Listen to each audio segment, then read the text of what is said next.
네, 이번에는 심리 철학적인 배경에 대해서 살펴보려고 하는데요. 영유아 연구가 활발히 이루어지기 시작하면서 심리학자들은 생각을 여러 가지를 하게 됐어요. 그 중에서 도대체 발달이란 무엇인가 라고 하는 그 발달의 본질에 대해서 여러 가지 연구가 진행이 되었고, 또 어떤 관점에서 영유아를 바라보고 또 어떻게 영유아가 발달하고 학습을 하는가 에 관련된 여러 연구들을 진행을 시켰죠. 그러면서 점차 이러한 연구들이 진행이 될수록 그 영유아 발달에 관련된 다양한 이론들이 발달되어져 왔는데요. 보육 과정을 구성하고 운영을 할 때 우선적으로 이러한 다양한 발달 심리 이론을 살펴보는 것이 중요해요. 왜냐하면 각각의 그 학계 또 이론적으로 입장이 굉장히 좀 다르고 또 특정한 부분에 대해서 집중적으로 연구하는 연구들도 있기 때문에 다양한 발달 심리학적 입장이라는 것이 보육 과정을 구성하는 근본적인 방향이라는 것을 결정을 하게 되죠. 우리가 어떤 방향으로 보육 과정을 이끌고 갈 것인가, 그 보육 과정의 기본적인 이론적인 배경 또 백그라운드는 도대체 무엇인가라고 하는 부분이 있기 때문에 이러한 부분들에 있어서 다양한 영역을 살펴보는 것은 반드시 중요하다라는 거죠. 즉 어떤 이론에 기초를 둔 보육 과정인가, 무엇을 더 중점적으로 볼 것인가, 어떤 부분을 바라볼 것인가에 따라서 보육의 목표라는 것이 굉장히 달라질 수 있기 때문에 우리는 다양한 이론적 그 연구들이 설명하고 있는 다양한 이론들을 살펴볼 필요가 있다라는 이야기를 하고 있는 겁니다. 그런데 여러분, 다양한 이론을 살펴본다라는 건 사실은 그만큼 공부를 해야 되는 그 양이 늘어나는 거잖아요. 그런데 여러분 거기서 크게 그 주저하거나 두려워하실 필요가 없는 것이 이미 우리가 한 번 정도 스치고 간 이론들이 다시 나올 거예요. 그렇기 때문에 여러분이 그 부분에 대해서 정말 모르겠다라고 하는 부분들보다는 들어봤다라고 하는 그 이론들을 다시 다룰 거고, 여기서 중요한 것은 그 이론들이 설명하고 있는 것이 과연 보육 과정에게는 이게 왜 중요할까? 보육 과정에 있어서 이 이론이 주는 시사점이 과연 무엇일까라고 하는 부분을 중심으로 살펴보시면 될 것 같아요. 그러면 공부의 방향이라는 것이 정해지죠. 각 이론들이 설명하고자 하는 주요 개념들, 또 목적을 두고 있는 것이 무엇인가, 그리고 그러한 부분이 보육 과정에 어떠한 부분에 있어서 시사점을 주는가를 중심으로 이번 시간에 살펴보시면 될 것 같습니다. 따라서 여기서 이제 여러분이 살펴보시는 것은 발달 심리학적 이론에서 아동을 어떻게 바라보는가, 또 영유아 발달을 어떻게 바라보는가, 이 관점의 차이라는 것이 분명히 존재할 것이죠. 그래서 이러한 관점의 차이에 따라서 영유아 학습을 어떻게 바라보고 보육 과정에서 강조하고자 하는 점은 도대체 무엇인가, 이것을 살펴보는 것이 포인트다라고 말씀드릴 수 있겠습니다. 또 각 이론들이 영유아 발달에 큰 영향을 미치고 있음에도 불구하고 하나의 이론이 모든 것을 다 설명할 수는 없습니다. 따라서 다양한 이론을 살펴볼 필요가 있다라는 거고요. 보육 과정의 방향과 성격, 목표, 학습의 원리, 강조점, 시사점, 이것들을 중심으로 이제 공부를 한번 해보고자 합니다. 첫 번째가 바로 성숙주의 이론입니다. 이 성숙주의 이론이라는 것은 한번 그 이론의 내용들을 살펴본다면 아동에 대한 초기 관찰이 아동의 마음을 쓴 스탠리 홀에 의해서 이루어졌다라는 거예요. 많은 연구자들이 영유아의 발달을 지속적으로 관찰하고 서술하는 연구를 이후에 확대해 갔고요. 홀의 제자였던 아놀드 게젤이 그 동료들과 함께 수십 년간 실시한 유아 관찰, 유아 검사, 부모와의 면담을 통해서 연령에 따른 행동의 표준이라고 하는 부분을 수립을 하게 됐어요. 그래서 이런 것이 왜 중요하냐? 이것이 바로 신체적, 사회적, 내적 정서적 발달에서 생물학적인 시간표의 결과로서 이것이 일어났다라는 거죠. 그래서 외부의 어떤 경험이나 그 영향보다 이 내가 태어났을 때 얼마나 준비가 되고 있는가, 그 생물학적인 준비도가 영유아 학습 능력에 있어서 굉장히 중요하다, 최우선적인 요인이다 라고 하는 부분에 대해서 강조를 했다라는 겁니다. 그래서 게젤이 주장한 연령별 학습에 있어서 영유아의 성숙 수준과 준비도 개념이라고 하는 것이 보육 과정을 설계하고자 하는 개발자한테는 연령 수준에 따라서 타고난 거니까 연령 수준에 따라서 보육 과정을 설계할 필요가 있다라고 하는 것을 대한 어떤 이론적 바탕, 지지가 돼준 거죠. 또 게젤에 의해 개발된 성장의 원칙들은 오늘날에도 발달이라고 하는 부분에 있어서 굉장히 중요한 원리로 남아 있어요. 그래서 우리가 지난 학기에 배웠었을 텐데 성장이라고 하는 것이 머리부터 아래 꼬리로 진행이 된다는 것, 몸 중앙으로부터 세부적인 손과 발 같은 말단으로 진행이 된다, 중심에서 말단으로 진행이 된다, 위에서 아래로 진행이 된다 라고 하는 부분에 대해서 이 발달의 원리라는 것을 이 게젤이라는 사람이 발견을 했다라는 거죠. 그래서 여기서 중요한 것은 성숙주의 이론이라는 것에서 강조하고 있는 것, 생물학적인 준비도가 굉장히 중요하다라고 강조를 했고, 따라서 보육 과정을 설계하는 데 있어서 연령 수준에 따라서 이것을 보육 과정을 준비할 필요가 있다라는 부분을 우리에게 알려주었다는 거죠. 자, 그 다음을 한번 살펴보도록 하겠습니다. 그래서 성숙주의 이론이 살펴보고 있는 발달 및 학습의 원리에 대해서도 이제 우리가 한번 살펴볼 텐데요. 자, 영유아가 심리적 내부의 발달을 위한 중요한 힘을 갖고 있는 존재라는 것이 이 성숙주의 이론에서 중요한 아동관이라고 이야기할 수 있어요. 즉, 아동이 스스로 발달하고자 하는데 그것이 심리적 내부에서 이 아동만이 가지고 있는 어떤 중요한 힘을 갖고 있다라는 거죠. 따라서 이에 따른 그 아동관에 따른 발달 원리를 이제 살펴볼 필요가 있어요. 그래서 영유아의 발달은 주로 자신의 내적 성장의 힘에 따라서 예정된 순서에 따라서 그리고 개별적인 발달 예정표에 따라서 이루어진다라고 보는 관점이 바로 이 성숙주의 이론입니다.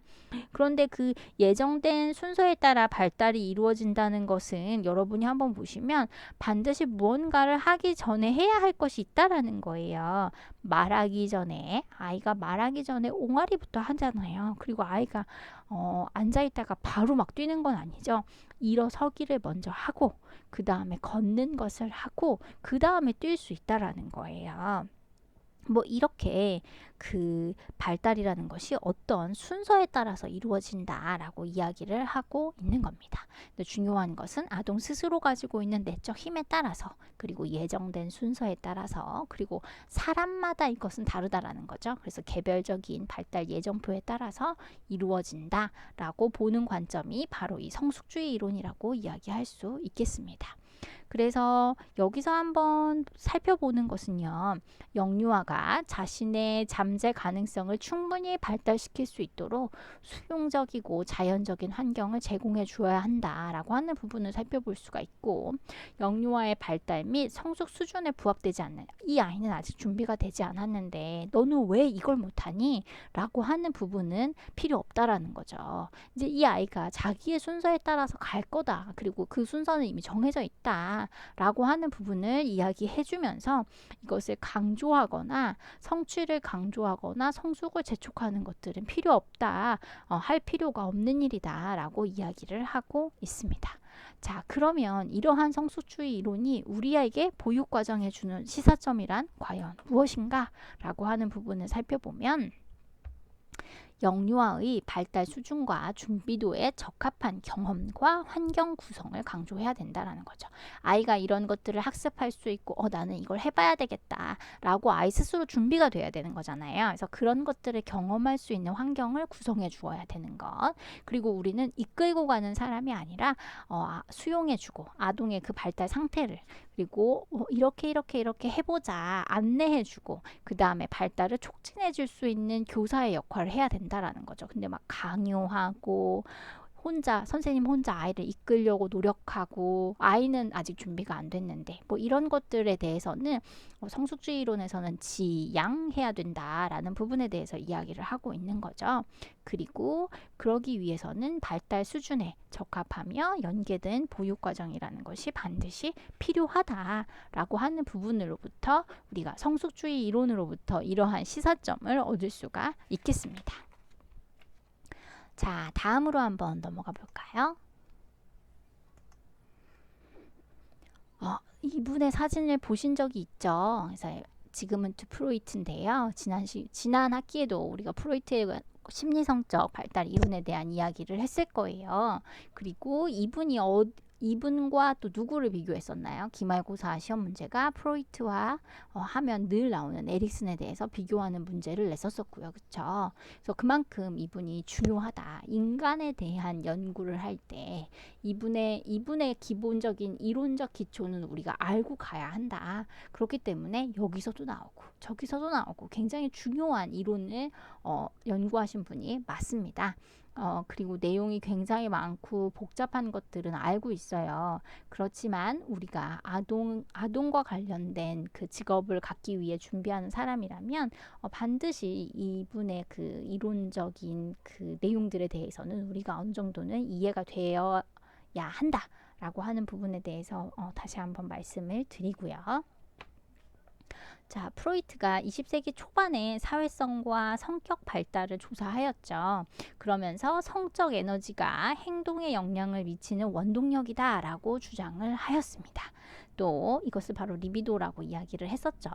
그 다음 영유아는 몇 가지 심리성적인 단계를 통해서 성장을 한다. 그래서 심리성적 발달 이론이다 라고 이야기를 하고요. 이 심리성적 발달 단계는 아까 이야기한 대로 에릭슨과 굉장히 많은 비교와 또 각 부분에서 도대체 중심을 두고 있는 것이 무엇인가 라고 하는 부분에 대해서도 여러 영역에서 강조가 되고 있는 것 또한 사실입니다. 그리고 또 인간의 그 성격이라고 하는 부분이 세 가지로 구성이 된다는데 우리가 잘 알고 있는 원초와 자 그리고 초자로 이 세 가지로 구성이 되죠. 자, 그러한 부분들이 있고 또 이분 이야기가 하는 부분 중에 욕구가 부모에 의해서 지나치게 적게 또는 지나치게 많이 충족되지 않는다면 영유아는 구강기, 학문기, 남근기, 잠복기, 생식기 단계를 통해서 자연적으로 성장해 간다라고 이야기를 하고 있죠. 그래서 심리성적 발달 이론이다 라고 이야기를 하고 있고요. 자, 그러면 이분의 그 주장 이론의 내용들에 대해서 우리가 하나씩 살펴볼 텐데 첫 번째가 아동관 및 영유아의 정신세계라고 하는 부분에 대해서 살펴볼 겁니다. 이 그림을 아주 많이 보셨죠. 그래서 우리가 의식과 무의식이라고 하는 부분들, 그런데 의식이 겉으로 나와져 보여진 부분은 굉장히 적고 무의식은 굉장히 깊고 의식보다 훨씬 더 큰 부분을 차지하고 있는 것을 볼 수가 있습니다. 자, 계속돼서 이야기를 할 텐데요. 일단 영유아의 행동과 사고에 대한 이 프로이트의 그 생각을 한번 살펴보면 영유아의 행동과 사고는 무의식적이고 비합리적이기 때문에 무의식적인 존재다라고 이야기를 하고 있죠. 그래서 빙산으로 비유를 해서 수면 위에 떠올라 있는 부분 이것을 의식이라고 이야기하고 수면 아래에 가라앉은 부분을 무의식의 영역으로 보면서 이 커다란 무의식의 세계에서 일어나는 복잡한 심리 역동들이 영유아의 의식적인 요 바깥에 나와진 부분들에 대해서 영향을 많이 미치고 있다라고 하는 부분에 대해서 설명을 하고 있는 거죠. 그래서 영유아의 행동과 사고가 의식적이고 합리적이라기보다는 오히려 무의식적이고 비합리적이기 때문에 프로이트가 이 무의식적인 존재로 영유아를 바라보고 있다라는 거죠. 그래서 영유아가 갈등을 회피하는 방책으로 사회적으로 바람직하지 못한 본능적 충동이나 생각들을 불어넣어서 의식 표면에서는 이것이 사라지기도 하지만 그 본능적 충동이나 생각들을 그 충동들이 나타나는 것은 무의식 속에 이것이 잠재되어 있기 때문이라는 거죠. 그래서 그것이 영유아의 행동에 영향을 미치게 된다라고 설명을 하고 있는 겁니다. 또 영유아의 행동을 좌우하는 심적 에너지, 그것을 심적 에너지의 원천인 리비도의 그 작용에 의해서 충동이라는 것이 사회적인 제재를 받아 억압되기 때문에 영유아는 갈등적이다라고 밖에 이야기할 수 없다. 그래서 아동관을 살펴보면 굉장히 좀 무서워요. 그렇죠? 무의식적인 존재고 갈등적인 존재다라고 설명을 하면서 이 무의식이 의식에 영향을 미쳐서 어느 순간 자기도 모르게 그런 행동들을 하게 된다라는 거예요. 그리고 충동, 그 리비도 작용에 의해서 나타나는 충동들이 이제 어른들에 의해서 또는 사회에 의해서 안 돼, 그렇게 하면 안 돼라고 억압되기 때문에 영유아는 갈등적인 존재다라고 설명을 하고 있다라는 거죠. 자, 다음은 프로이트의 심리성적 발달 이론 중에서 성격 발달에 관한 이야기를 할 텐데요. 원초아라고 불리는 이드, 그리고 자아를 불리는 에고, 그리고 초자아는 슈퍼에고라고 우리가 이야기를 하고 있죠. 이 세 영역 간의 조화로 바로 성격이 이루어진다라고 설명을 하였는데요. 이 세 영역은 한정되어 있는 에너지를 서로 사용하려고 경쟁을 굉장히 많이 한다라는 거예요. 그래서 그 경쟁이 끊임없이 이루어지게 된다라고 해서 한 체계가 에너지를 확보하게 되면 다른 두 체계는 희생을 하게 되거나 서로 힘을 합쳐서 조화를 이루어 나가게 된다라고 설명을 하는데요. 이들 세 가지 성격 구조가 상반된 기능을 함에도 불구하고 평상시에는 세 가지가 충돌하지 않는데요. 그런데 세 가지 구조가 조화되지 못하는 경우에는 강력한 자아라는 것이 본능의 욕구 충족을 보류시키거나 초자아의 지나친 도덕적인 규제를 완화시켜서 이 문제를 해결하려고 노력을 한다라는 거죠. 그렇지만 자아가 굉장히 약해서 조절 기능을 잘 수행하지 못하거나 갈등이라는 것이 일어나면 성격 발달에 장애가 생기기도 한다라고 설명하고 있습니다. 그래서 한 개인의 성격 체계에서 원초아가 굉장히 지배적이면 충동적이고 원시적인 성격 특성을 나타낸다. 또 초자아가 지배적이면 굉장히 도덕적인 면에 치중하게 된다라고 설명하고 있습니다. 그래서 너무나 어렵지만 단어도 어렵고 내용도 어렵지만 결국 성격이라고 하는 것이 원초와 자아, 초자아 이 세 가지 간의 조화를 통해서 이루어진다. 그리고 하나의 에너지가 집중이 되면 나머지 두 개가 서로 희생을 하거나 조화를 이루려고 노력을 한다라고 이해하시면 될 것 같아요. 그래서 어느 쪽으로 힘이 쏠리느냐에 따라서 원초아로 가면 충동적이고 본능적이고 초자아 쪽으로 가면 도덕적이다 라고까지만 이해하시면 될 것 같습니다. 다음은 발달 단계에 관한 이야기를 해야 하는데요. 발달 단계가 아까 설명했듯이 구강기, 학문기, 그리고 남근기, 잠복기, 생식기 이 다섯 가지로 구성이 되는데 리비도가 도대체 어디에 집중하냐에 따라서 그 발달 단계가 정해지는 거죠. 그런데 대부분 그것이 출생에서부터 1세까지는 구강기에, 또 1세부터 3세까지는 학문기에, 또 3세부터 5세까지는 남근기, 6세부터 11세까지는 잠복기, 12세 이후는 생식기에 그 리비도가 집중이 된다라고 설명을 하면서 도대체 리비도가 어디에 가 있느냐, 그리고 그 시기에 중요한 부분들은 도대체 무엇이냐라고 하는 부분에 대한 설명입니다. 그래서 구강기를 한번 살펴보시면 리비도가 구강에 집중이 되어 있는 거죠. 그래서 수유 이렇게 빨게 되잖아요. 젖병 또는 엄마의 그 젖을 통해서 아이가 수유를 하게 되는데 그 과정에서 입에 굉장한 힘이 가게 되는 거죠. 그래서 이것을 통해서 욕구 충족을 시켜주고 그것을 시켜주는 엄마에 대한 애착이 형성되는 시기다라고 이야기할 수 있습니다. 그 다음 학문기로 넘어가 볼게요. 배설물을 체내에 보유하려고 하고 또는 방출을 하고 이걸 자기 스스로 조절하게 되죠. 그래서 대소변 가리기 훈련이 이 시기에 굉장히 중요하고요. 적절한 시기에 부드러운 훈련 태도가 이후에 이 아동이 갖게 되는 생산성과 창의성의 기초가 된다라고 설명을 하고 있습니다. 다음은 남근기인데요. 3세 무렵부터 그 남성, 여성, 성별에 대해서 의식을 하기 시작하죠. 그리고 이때 나타나는 것이 이성 부모에 대한 심한 애착과 동시에 자신이 동성 부모보다는 못하다라고 하는 어떤 경쟁 의식과 적대적인 감정, 그런 갈등 상태를 경험하게 되는 시기입니다. 이것을 웨이디푸스 또는 웨디푸스 또는 일렉트라 컴플렉스라고 이야기를 하는데요. 부정적인 감정은 동성 부모에 대한 동일시를 통해서 이것이 해소가 된다라고 설명을 하고 있습니다. 다음은 잠복기고요. 아동의 성적 욕구가 억압이 되어서 외형상 평온한 시기를 거치는 것을 잠복기다라고 이야기를 하고 있습니다. 때는 운동이나 게임과 같은 친구들과 사회적인 활동에 에너지를 쏟게 되면서 이러한 부분들은 쭉 들어가게 된다, 나타나지 않는다 라고 이야기를 하고 있죠.